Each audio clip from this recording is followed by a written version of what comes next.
I'm very glad that you came tonight. For I have a story to tell you, and the one who gave it to me is here tonight. But I'll prepare you for it first, for I've been teaching it for years and years and years. We can hear it and never apply it. And though I repeat night after night, we are the operant power. It doesn't operate itself. We still postpone it. Quite often our training is in conflict with it, and we can't quite bring ourselves to apply it. We are told in the 118th Psalm, the stone which the builders rejected has become the chief cornerstone. This is the Lord's doing. It is marvelous in our sight.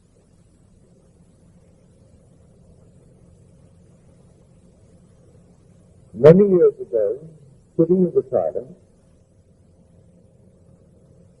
thinking of nothing in particular, my eyes closed in contemplation, but not really thinking of any one particular thing. Suddenly, a stone appeared before my eyes, at that size, huge corpse. And here the corpse shattered itself into many, many pieces. And then quickly reassembled itself at this time into the human form, seated in the lotus posture. As I looked at it, I thought it was myself. I was actually looking at myself. I became so emotionally lifted. As I looked at it, it began to glow. And then it reached the intensity of, I would say, the light of the sun. And then it exploded. And then I awoke in my chair. The stone that I had rejected was myself. I could not believe that I myself was the cause of the phenomena of my life. I thought he did it, she did it, they did it, the world did it, but certainly I am not responsible. These things happen because others are the causes. And here I am looking at the stone which the builder rejected. This is marvelous, said he. It's the Lord's doing, and it's marvelous in our sight. When we actually see this world as a world of appearance, behind which the reality of imagining lay, we find the truth. All things exist in the human imagination. And by that I mean the individual's imagination. In your own bosom, you bear your heaven and your earth. And all that you behold, though it appears without, it is within, in your imagination, of which this world of mortality is but a shadow. Now, you and I will call ourselves either Christians or Jews. Both are the same thing. The Jew is the foundation stone. It is the tree. Christianity is its fulfillment. It is the fruit. But the tree is Judaism. And all that it actually contains will come out eventually in a plan, a wonderful plan that was there in the beginning of time. And that we call Christianity. Blake said, I know of no other Christianity and no other gospel than the liberty, both of body and mind, to exercise the divine art of imagination. Then he adds, the apostles knew no other gospel. And the worship of God is using his gift. And then he says, God becomes as we are, that we may be as he is. But what is the gift? He also mentions that. The gift to man is all imagination, and God is man, and exists in us, and we in him. The eternal body of man is the imagination, and that is God himself. The divine body, Jesus. Now, as you're seated here, that's all about you. Your own wonderful human imagination is the God of the universe. That is the one spoken of as the Lord Jesus. That's the one. Is it really true? Well, you're called upon to test it. Test it and see if it's true. Now, I have a letter on me tonight. I really should read it, but I'm not going to. I should read it just as you wrote it, but I'll tell you the contents of the letter. This gentleman hasn't been here in years.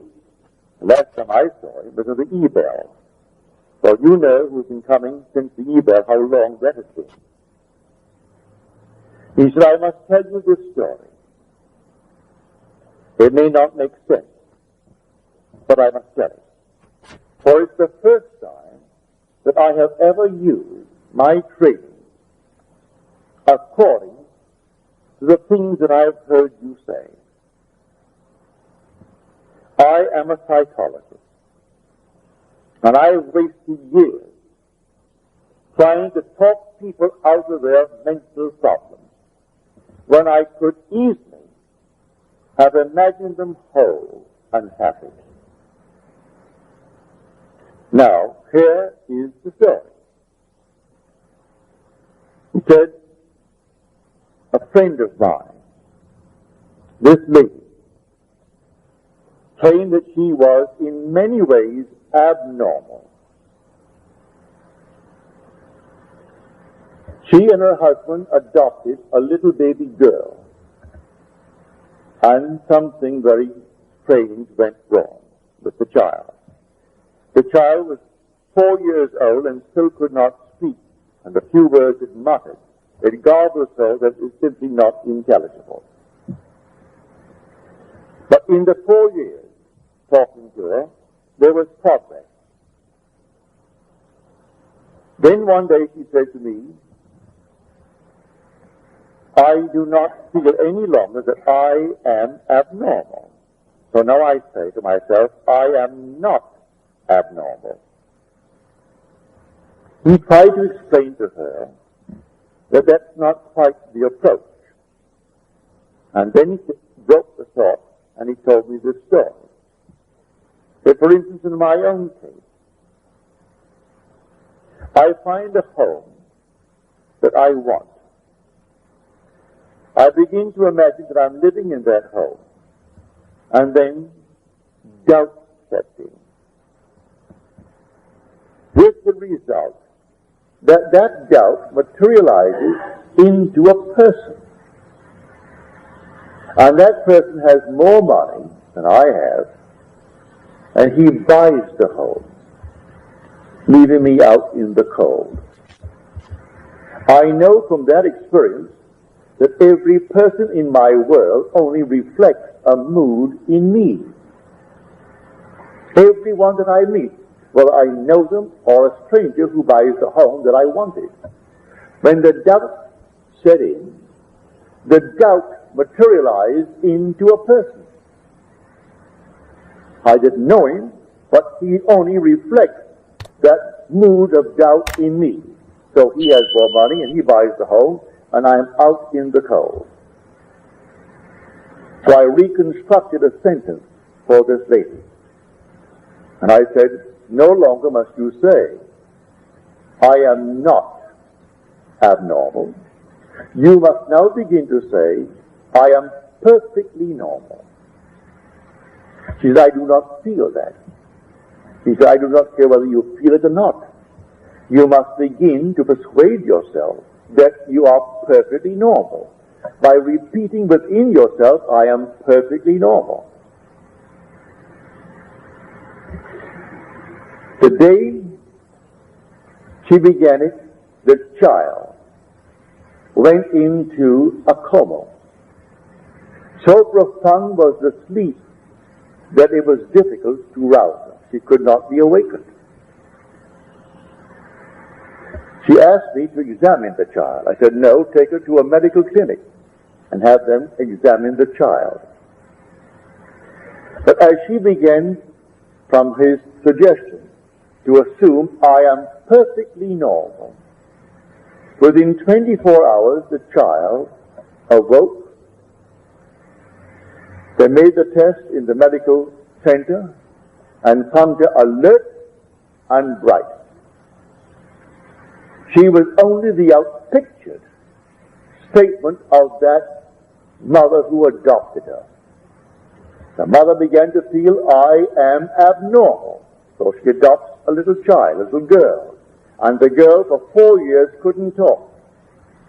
And when she began, it was so garbled, it made no sense.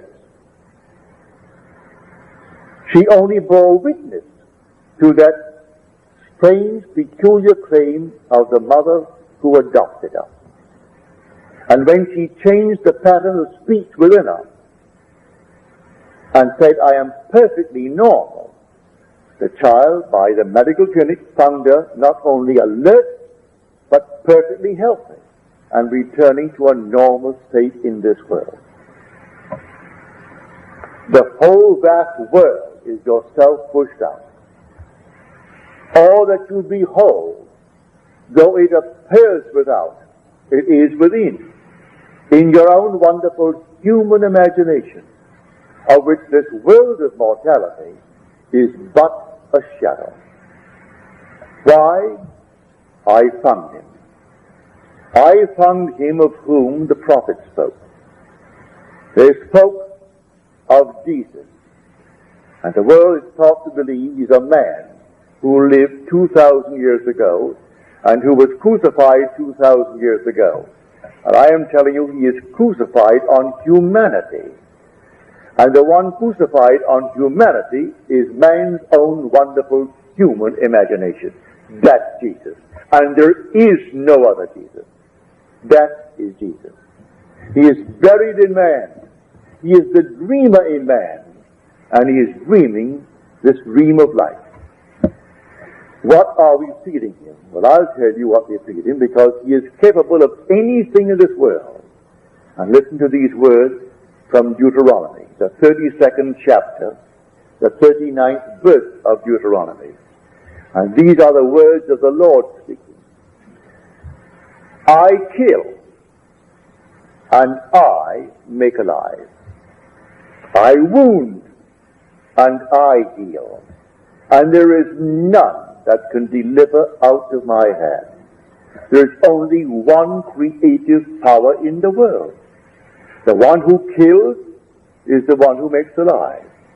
The one who wounds is the one who heals. And there is no other power than this one power. And that one power is your own wonderful human imagination. That is God. There is no other God. He is buried in you. And the day will come, he will awaken within you. When, I trust it is now, that I could turn you from this world of seeming reality on the outside to a world of imagination. So you actually live in your own wonderful human imagination. If you do, and you really turn into a being who believes in the reality of his own imaginal act, you are then on the verge of rebirth. It does not say when. He tells you no one knows, not even the Son, only the Father. Don't ask me when, said he. But I'll tell you the signs of it when you actually begin to trust your own wonderful human imagination. When you can sit quietly all alone, asking help of no one, and really believe that your imaginal act is a creative fact, and that in the interval of time necessary, it's going to externalize itself and become a reality in your world. You're on the verge of rebirth. As you're told, unless you are born again, you cannot enter the kingdom of heaven, even though the kingdom of heaven is within you. The kingdom of God is within you, and God is in his kingdom. Although he is in his kingdom, and that kingdom is in you, you can't enter it unless you turn from this world of materiality, believing it is the cause, believing it is the reality, to live in your own wonderful human imagination. When you do, you'll find yourself on the very verge of being reborn. So you're warned, do not ask me when. I will tell you, not even the Son knows, only the Father. But I'll give you the symptoms of it when you can trust your own wonderful human imagination. That will be the symptom. Can I stand here tonight and take any request? Doesn't cost me anything, and it's a joy if it's within what I call the golden rule. Do unto others as you would have them do unto you. Ask nothing of me that you would not ask for yourself. Do not ask me to hear any news in this world that you would not really want done to you. Because first of all, I could not do it. I use the golden rule. Then, if it comes within the framework of the golden rule, it's so easy. What would the feeling be like if it were true? That you are what you want to be. That they are what they want to be. That they have what they want to be. Don't ask me how it's going to happen. I do not know. The depth of your own being has ways and means that you, the conscious surface being, know not of. It knows exactly how to do it. So don't ask how it's going to be done. So when doubt sets in, as he said in his letter to me, when the doubt set in, that doubt materialized in the form of a person who also wanted that home and had more money and bought it and left me out in the cold. I can tell from the uprising of moods within me that I'm going to meet certain people. And I do. The mood, you can suppress the mood. As Churchill says, the moods determine the fortunes of people, rather than the fortunes determine the moods. Don't ignore that great man. He said that the mood actually determines the fortunes. So I would catch a mood, well then catch the mood of your wish fulfilled. What would the feeling be like if it were true? Imagine the wish fulfilled. What would it be like? How would I feel if it were true?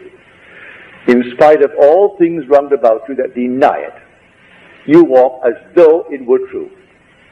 And in a way that you do not know, and you need not know, it will externalize itself within your will, and you will actually receive it. Listen to these words. With God, all things are possible. That you will read in the 19th chapter of the book of Matthew. Now we'll go to the 9th chapter of the book of Mark. All things are possible to him who believes.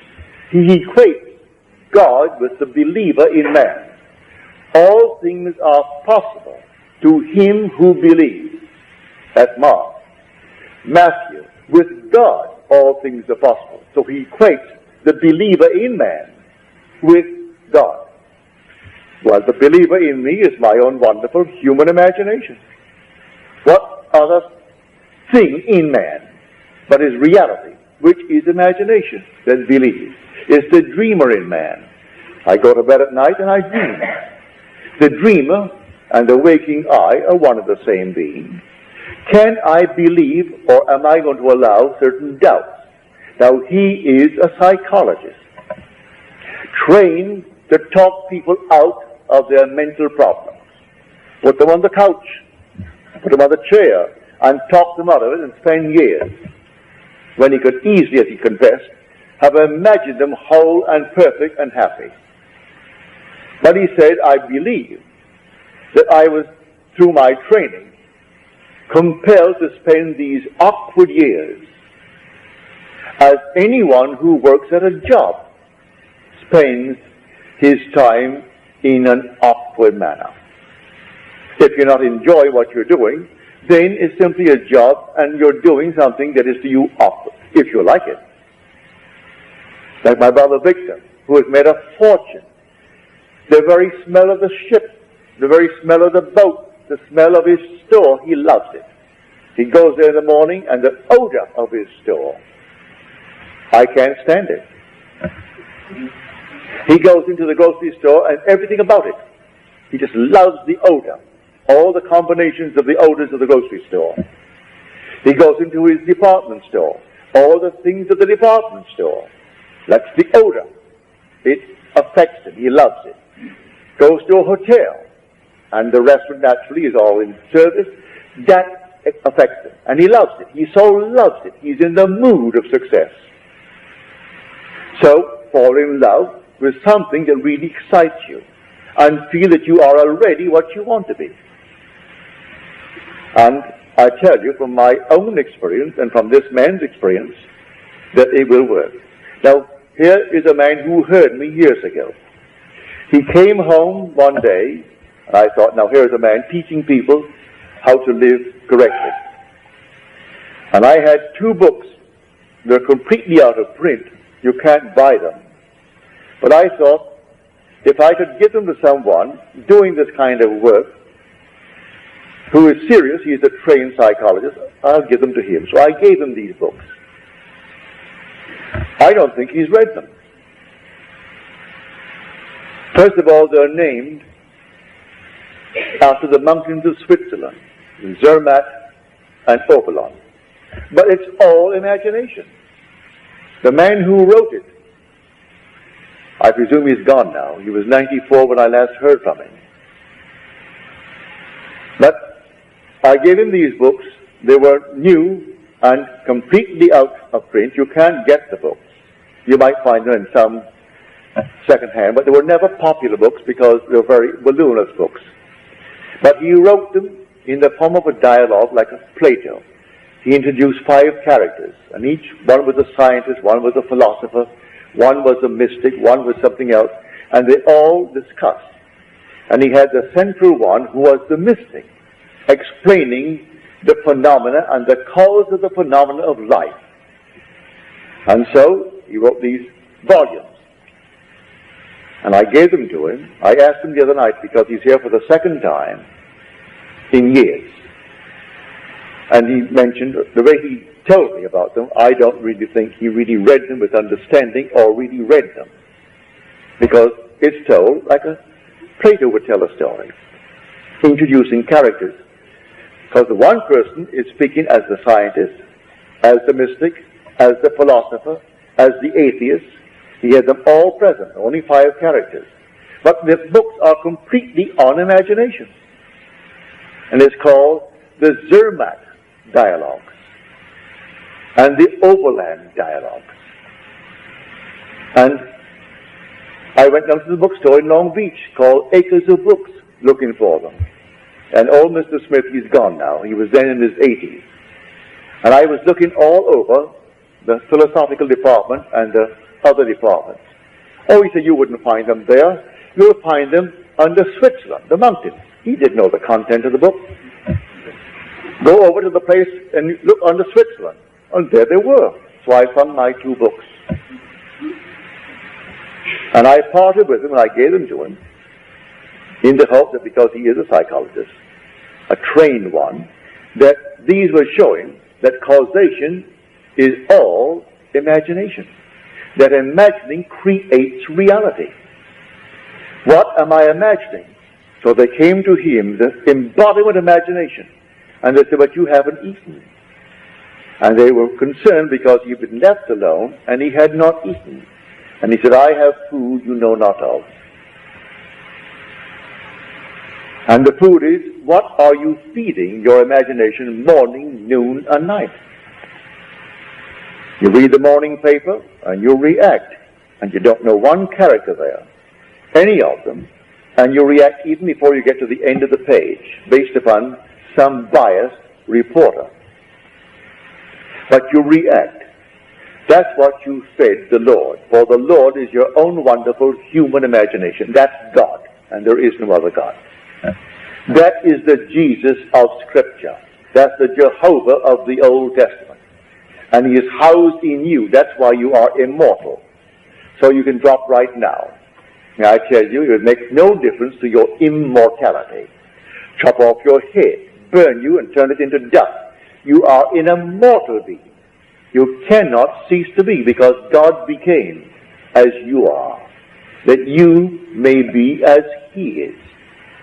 And so you're going through these with these strange, peculiar diets, and we simply produce what we feed upon.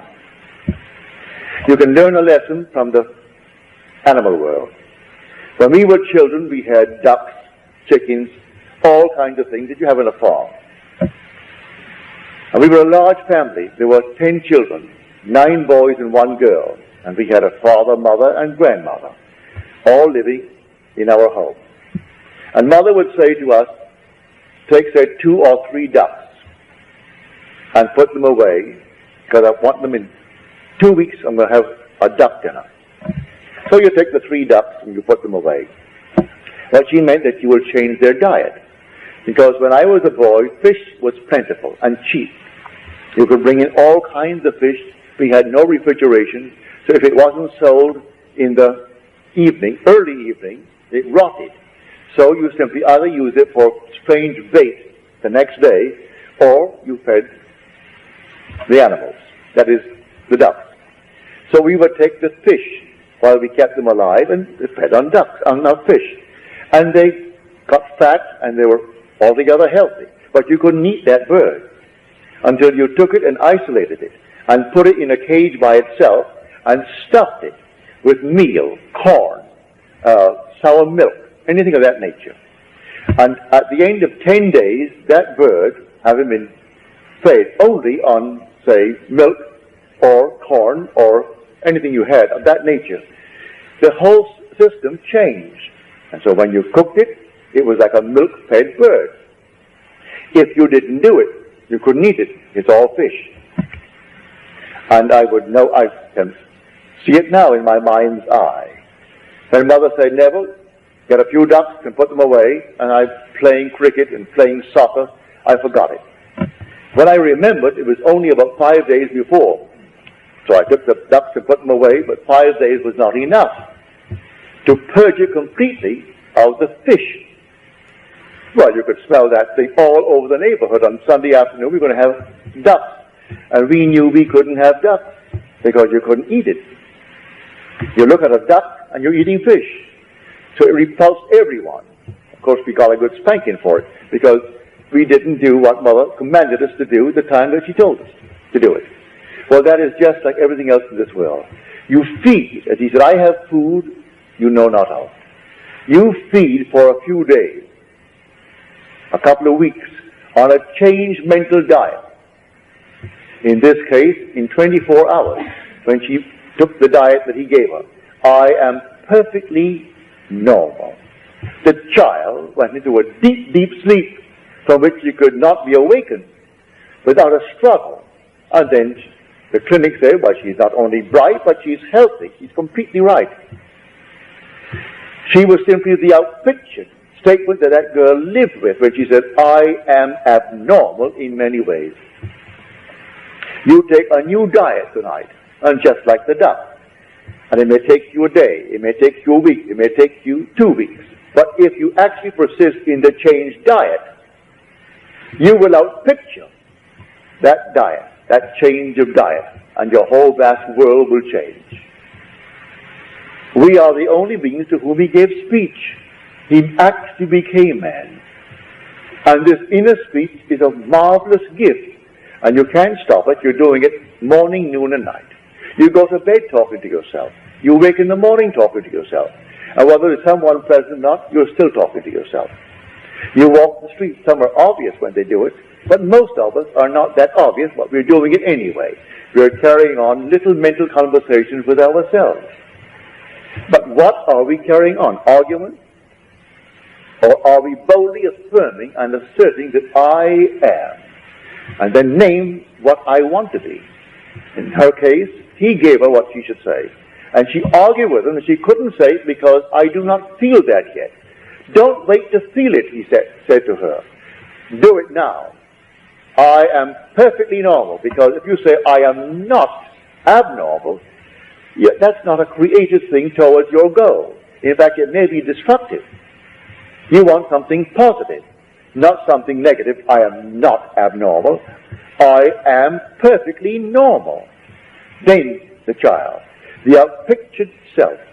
So everyone in your world is yourself pushed out. Blame no one. Don't even blame yourself. Just change the diet. They only reflect what you have been doing and maybe still doing. And when you see it, you change the diet. And the diet is simply words, all within you. So you assume that you are now the man, the woman that you want to be. Walk in that assumption as though it were true. Live in it just as though it is true. And then, who knows, that diet may not take more than 24 hours. I'm quite sure it would not take more than a few weeks to project itself in a way that you do not know. How do you know this little duck? And I'm speaking from experience. I'm not telling a story that someone told me. I was the one spanked for not catching those ducks the very day the order was given. And Mother was a kind of a disciplinarian that she always kept her word. If she promised you a bicycle, if she gave you a bike because you would do something, she kept it. If she promised you a beating, if you didn't do something, she kept that too. She was a great disciplinarian. I came back during the First World War. I went down on a schooner to what is now called the Virgin Islands. Then they were owned by Denmark. Santa Cruz, and what is now St. Thomas, and then St. John. We bought them during the war, the First World War. That is, we in America bought them. But then I was a British subject. And I went down on a schooner to get cattle because we didn't raise cattle in Barbados and we needed the meat. And they had the dairy, all Denmark. Denmark owned them. So there were dairy people. Bought the cattle, put them aboard the ship, and started back for Barbados. And we were becalmed off Martinique. Martinique has a huge mountainous volcano. We were out of sight of the island, so they couldn't rescue us. And there's no radio in those days, no possibility of contacting the mainland. And there we are, simply drifting, not moving an inch in the course of a day. And the cattle are dying. They're all dying. We were 8 days late coming into Barbados, and all the cattle are gone. From the bilge and the lack of food, the lack of water. And I thought, well now, when I came home, they'd be so happy to see me because I thought I was gone, because the submarines, the German submarines, were shooting at everything in the area. Even a little schooner.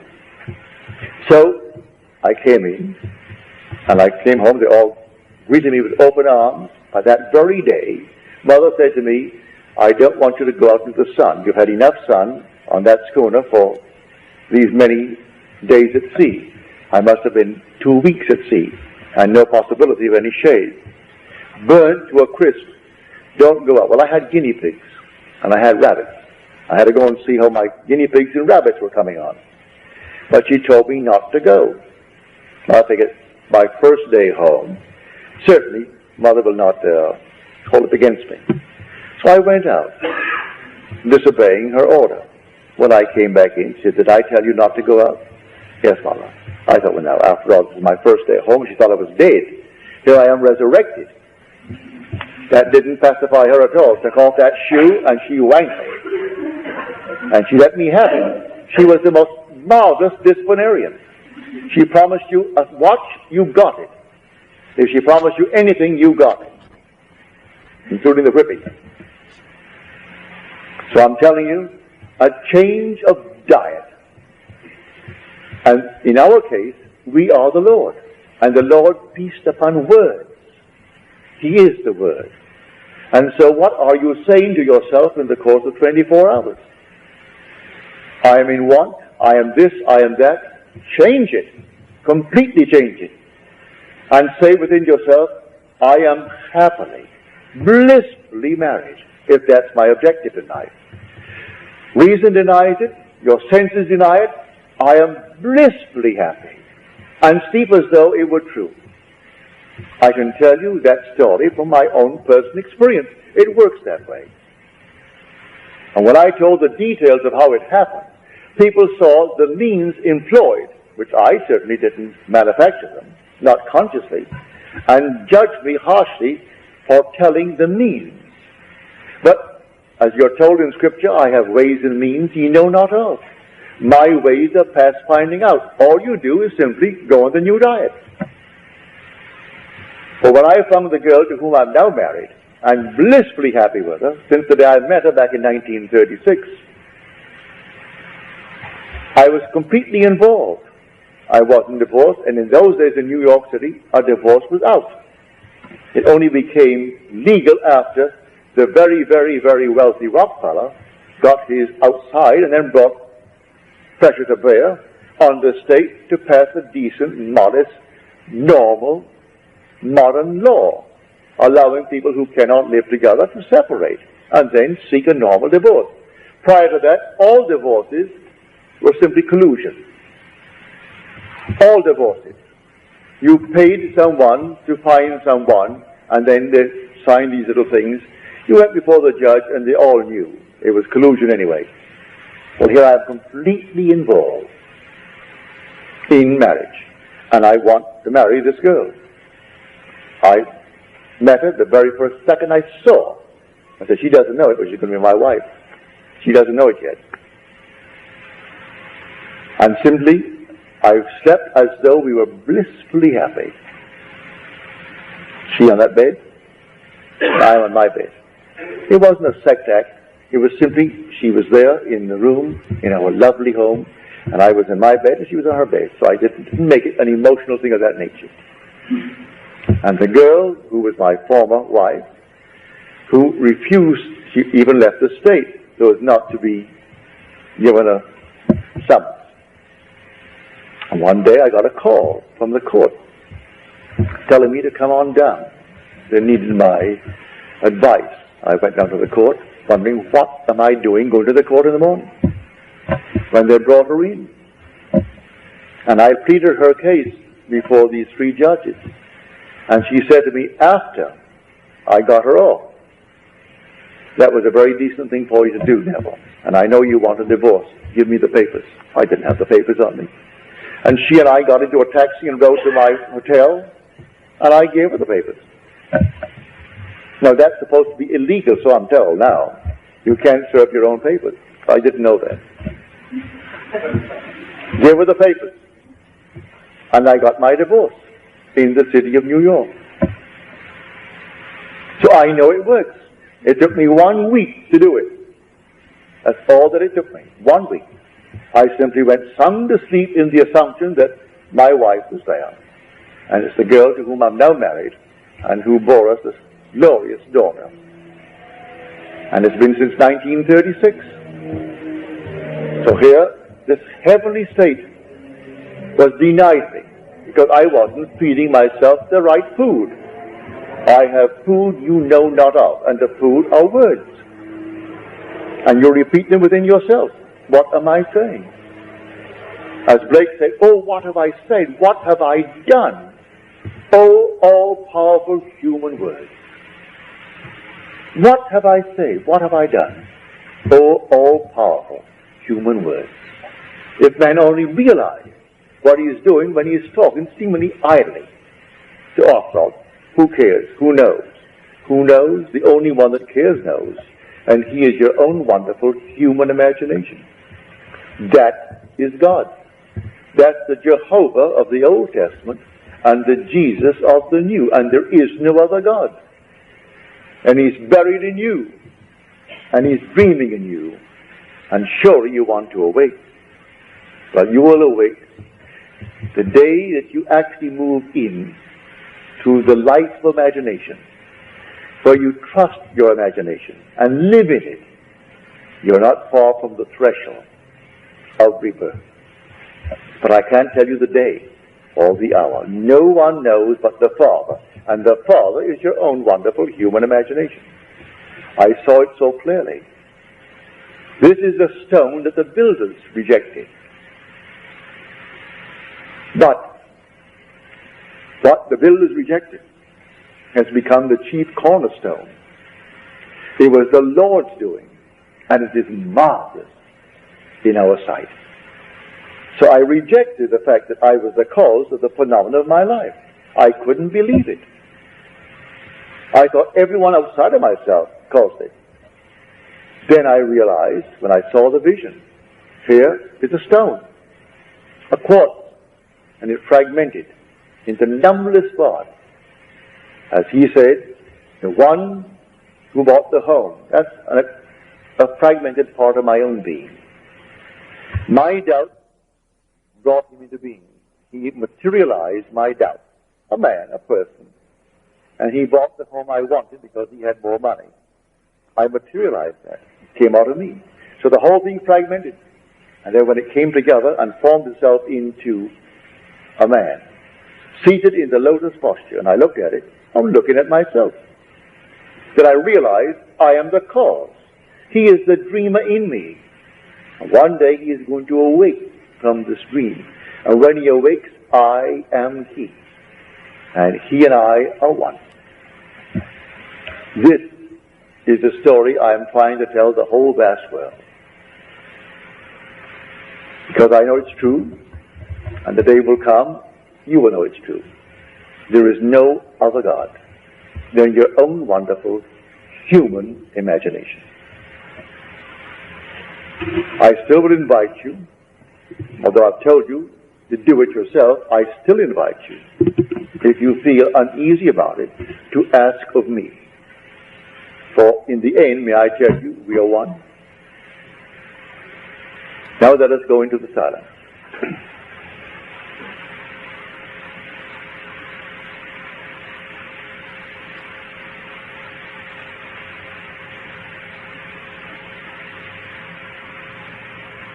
Good. So on Friday, I'm going to show you the parallels between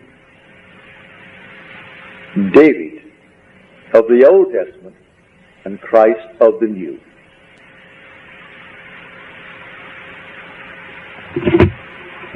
I know, trained as we are, it is the most difficult thing to separate our preconceived opinions from what we're actually looking at.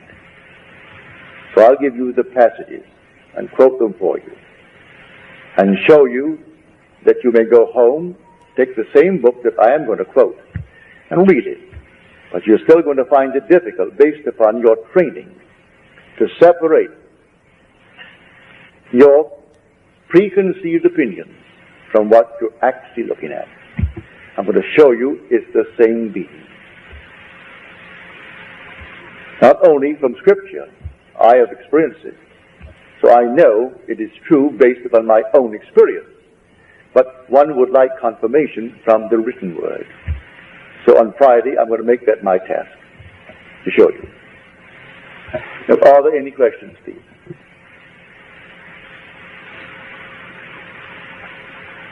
No questions. Well, if they aren't, until the next time. Good night.